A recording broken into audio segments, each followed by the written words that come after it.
ഇതൊരു രക്ഷയില്ലാത്ത പടമായിരിക്കും. ഏതാണ് ആ പടം എന്നല്ലേ? അർജുൻ ജന്യെ സംവിധാനം ചെയ്ത് കൂടെ ഡോക്ടർ ശിവരാജ് കുമാർ, ഉപേന്ദ്ര, രാജ്ബി ഷെട്ടി എന്നിങ്ങനെ 3 വമ്പൻ താരങ്ങൾ അണിനിരക്കുന്ന ചിത്രം. യെസ്, 45 എന്ന പാൻ ഇന്ത്യൻ സിനിമയുടെ ട്രെയിലർ കണ്ടപ്പോൾ ശരിക്കും കിളിപോയി. സാധാരണ ആക്ഷൻ പടം പോലെയല്ല ഇത്. കുറച്ച് ഫിലോസഫിയും മരണാനന്തര ജീവിതവും ഒക്കെ പറയുന്ന ഒരു ഹൈ ക്ലാസ് സംഭവമായിരിക്കും ഇത്. ഇത് തിയേറ്ററിൽ തന്നെ കാണണമെന്ന് ചോദിച്ചാൽ ഞാൻ ഒറ്റ വാക്കി പറയും, 45 തിയേറ്ററിൽ തന്നെ പോയി കാണേണ്ട പടമാണ് ഗ്യാരണ്ടി. ഇതൊരു പ്യൂർ തിയേറ്റർ എക്സ്പീരിയൻസ് തന്നെ ആയിരിക്കും. ട്രെയിലറിലെ വിഷ്വൽസും VFXും കണ്ടാൽ തല കറങ്ങും. ഒരേ സമയം ഗംഭീരവും എന്നാൽ എന്തോ ഒരു ഭയം തോന്നുന്നതുമായിട്ടുള്ള രംഗങ്ങളാണ്. ആ ഒരു വലിയ സ്ക്രീനിൽ കണ്ടാൽ മാത്രമേ അതിന്റെ ഒരു മാസ്മരികത പൂർണ്ണമായിട്ട് നമുക്ക് കിട്ടൂ. ഓരോ ഫ്രെയിമും ഒരുപാട് കാര്യങ്ങൾ പറയുന്നുണ്ട്.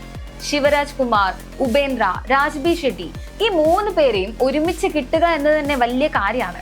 ഇവർ 3 പേരും അവരവരുടെ സ്റ്റൈലില് തകർക്കുമെന്ന് ഉറപ്പാണ്. രാജ്ബി ഷെട്ടിയുടെ സാധാരണക്കാരനായിട്ടുള്ള ലുക്കും, ശിവരാജ് കുമാറിന്റെ ഞെട്ടിക്കുന്ന മേക്ക് ഓവറും, ഉപേന്ദ്രയുടെ ശബ്ദവും എല്ലാം കൂടി വലിയൊരു തീയാണ്.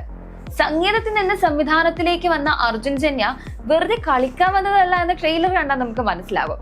പടത്തിന്റെ മൂഡും ബാക്ക്ഗ്രൗണ്ട് സ്കോറും ഒരു രക്ഷയില്ല. പടത്തിന്റെ കഥ തന്നെയാണ് ഹൈലൈറ്റ്. ട്രെയിലർ കാണുമ്പോൾ ഇതൊരു സാധാരണ കഥയല്ല എന്ന് നമുക്ക് വ്യക്തമാകും. ഉപേന്ദ്രയുടെ വോയിസ് ഓവറിൽ പറയുന്ന നമ്മൾ ചെയ്യുന്ന ഓരോ കാര്യത്തിനും അതിൻ്റെതായ ഫലമുണ്ട് എന്ന ഡയലോഗാണ് കഥയുടെ കാതൽ. ജനനം മുതൽ മരണം വരെയുള്ള മനുഷ്യന്റെ യാത്രയെക്കുറിച്ചും നമ്മുടെ തിരഞ്ഞെടുപ്പുകളും വിധിയും തമ്മിലുള്ള പോരാട്ടത്തെക്കുറിച്ചും ഒക്കെയാണ് സിനിമ സംസാരിക്കുന്നത്.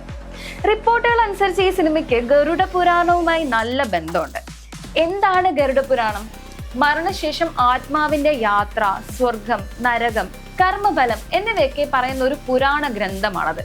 ചിലപ്പോൾ നേരിട്ടുള്ള പുരാണ കഥയായിരിക്കില്ല, പക്ഷേ കർമ്മഫലം, മരണം, ആത്മാവിന്റെ യാത്ര തുടങ്ങിയ അതിന്റെ ആശയങ്ങൾ ഇന്നത്തെ കാലഘട്ടത്തിനനുസരിച്ച് അവതരിപ്പിക്കുകയായിരിക്കും ചെയ്യുന്നത്.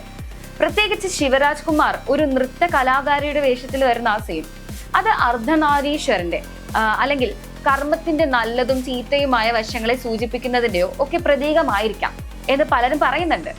മൊത്തത്തിൽ 45 ഒരു കിടിലൻ പടമായിരിക്കും എന്നതിൽ സംശയമില്ല. ഡീപ് സബ്ജക്റ്റും മാസ് മേക്കിങ്ങും ചേരുമ്പോൾ ഇത് പാൻ ഇന്ത്യൻ തലത്തിൽ ഒരു തരംഗമാകും. റിലീസ് ഡേറ്റ് മറക്കണ്ട, ജനുവരി 1, 2026.